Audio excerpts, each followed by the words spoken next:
Did you know that South Korea has the highest number of cafes per capita in the world? Although it might not be the world's largest coffee consumer, it takes the throne for having the highest density of coffee shops per capita. As of 2022, there are nearly 99,000 cafes in Korea and the country's population is around 51 million. If you do the math, you get 515 people per cafe. This is mind-blowing. Well, if you walk around in Korea, not just in Seoul, you will know. You will encounter a coffee shop in almost every block, sometimes 5 in one corner. Crazy, right? So what happened over the years that made Koreans go coffee crazy? What was the trend? Because coffee isn't something that my ancestor enjoyed. 이게 무엇인고? What's the history? What makes the cafe goers keep coming back? Today, I'm here to debunk the trend. Before we start, give this video a thumbs up and subscribe. Help me out, bro. Let's go back to the 19th century. Korean diplomats and officials who had tasted this unique drink during their overseas visits introduced it to the Korean elite. At that time, coffee was a novelty and caught the interest of those who could afford it. Later on, during the Japanese occupation of Korea, tabang or tea rooms emerged. These sprouted up in cities and gradually introduced coffee to a broader population. It was a delightful experience to use forks for cake and sip coffee from teacups instead of traditional Korean bowls and chopsticks. Coffee remained a luxury good mainly consumed by the upper classes. However, things started to change after the introduction of instant coffee by the US military during the war. Instant coffee became widely available, making coffee more affordable and accessible to the general population. This marked the beginning of coffee's popularity in South Korea as war-weary citizens embraced the comforting brew. Honey, their coffee can't hold a candle to yours. But what about the coffee shops themselves, you might ask? As we entered the 1970s, university students and young couples visited tabangs again. For students, they were an outlet for their freedom of expression. They would gather to talk and listen to DJs perform. As the youth culture was drawn to coffee culture, coffee houses were changing in nature by the 1980s. As Korea experienced high economic growth, people's income increased and they had enough money to improve their quality of life, freeing them up for the valuable experience of travel. 아우, 산타모니카 비치에서 마시는 커피는 뭔가 달라.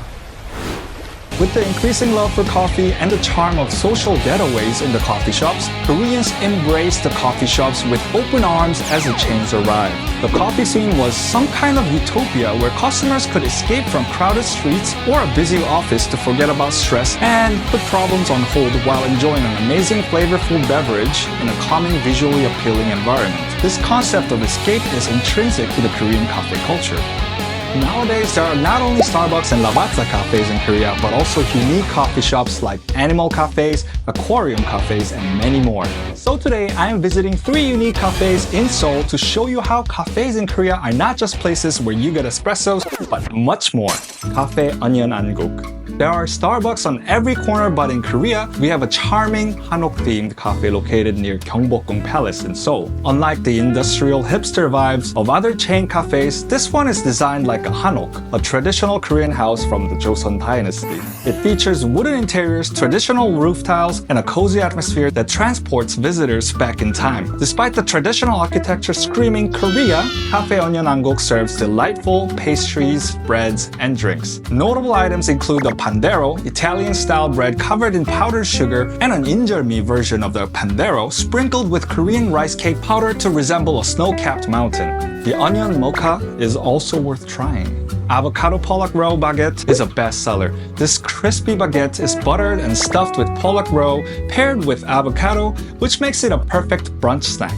The word cafe still feels unfamiliar to a lot of older Korean folks, but yet, here in Onion Anguk, they made cultural fusion by presenting foreign delicacies in a traditional setting. It's a win-win for foreigners and the natives.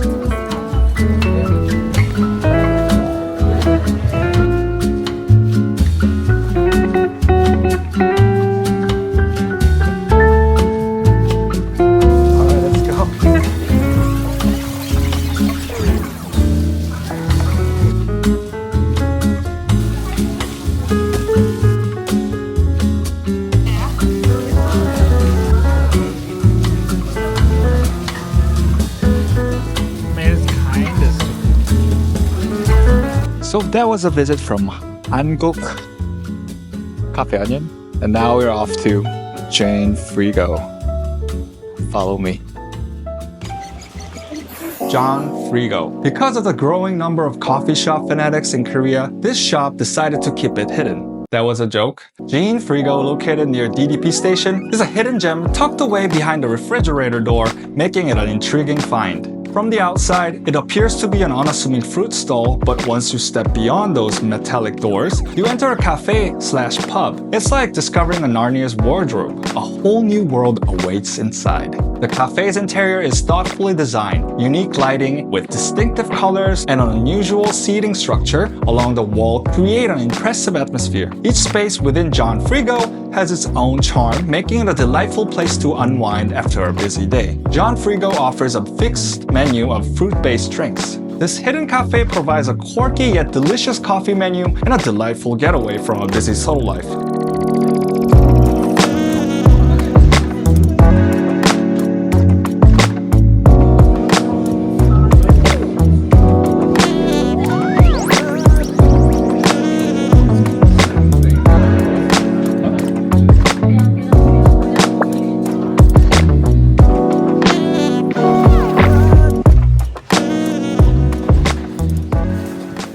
Aqua Garden Cafe. Imagine enjoying your coffee or cake while surrounded by exotic marine life. At Aqua Garden Cafe, you get front row views of aquariums filled with various fish species, sea turtles, and other aquatic creatures. The best part? You don't need to pay extra aquarium entrance fees. Beyond regular aquariums, this cafe is also an aqua garden. As you sip your drink or savor a slice of cake, you'll be immersed in an atmosphere that resembles an underwater oasis.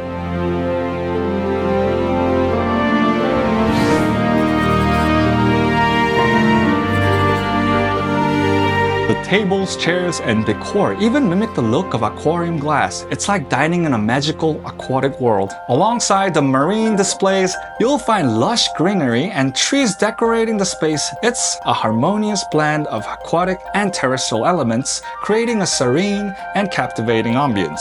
Aqua Garden Cafe offers an escape from the hustle and bustle of Seoul city life.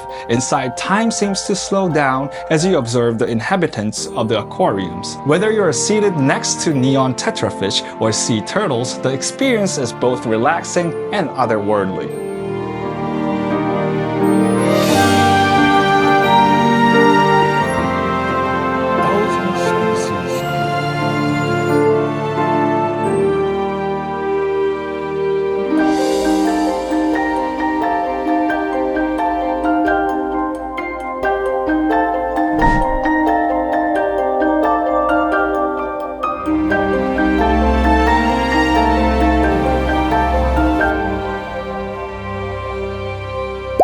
In summary, South Korea's coffee culture evolved from curiosity to a booming industry. Today, South Korea boasts one of the highest densities of coffee shops per capita in the world, making cafes an integral part of daily life for many Koreans.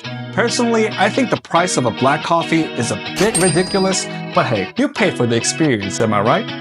Thank you for watching, and let me know about your point of view on Korean cafe culture in the comment section. Is it too much? What do you think? Also, give this video a thumbs up and subscribe, as I will try my best to produce more exciting and personalized content for you guys. Until next time, safe travel guys. Bye! Yeah.